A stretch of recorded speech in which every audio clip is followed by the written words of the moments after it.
Would it be okay if we shifted gears a little bit and talked about pain? Yes, Okay, let's get yeah. into it.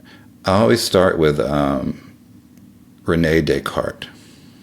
You've heard of him. He's the guy that said, "I think, therefore I am." He's the philosopher.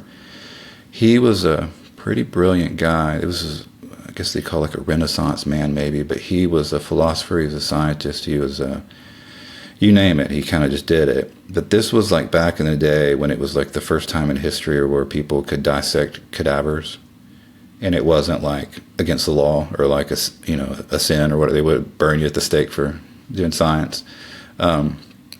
So he and his colleagues, they were dissecting bodies, and they noticed these white strands that ran all through the body. We know them as nerves.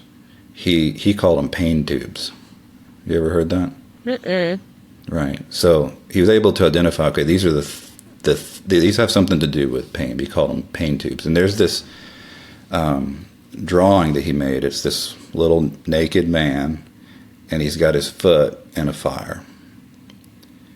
And according to the Cartesian, so Rene Descartes, Cartesians, that's what they call it, the Cartesian model of pain, in this example, the guy's foot is burning in the fire.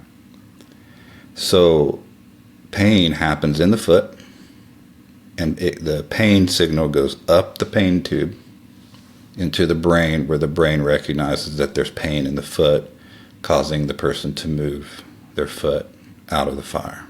Does that make sense? Mm-hmm. And that's how we think about pain.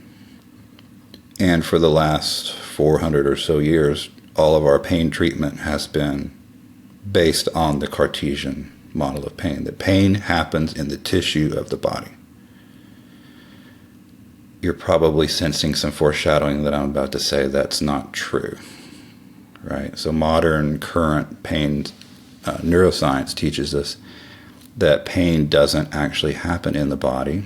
It happens in the brain, right? And the Cartesian model is inaccurate. What actually happens is, okay, the guy's got his foot in the fire. There's sensors in his foot that detect what's happening in the foot and on the outside of the foot.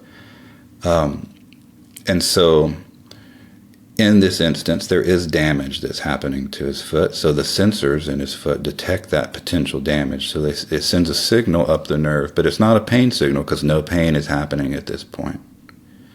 It's an alarm signal, like a danger signal. It goes up into the brain, and the brain processes that signal and determines yes or no, like is there damage or no damage. So in this case, there is damage. So luckily, this guy's brain says, yes, there is damage. So what it does to protect the person is it projects the experience of pain, but it doesn't send the pain signal down the nerve into the foot. There actually is no downflow for pain. What happens is the brain projects the experience of pain into the person's consciousness.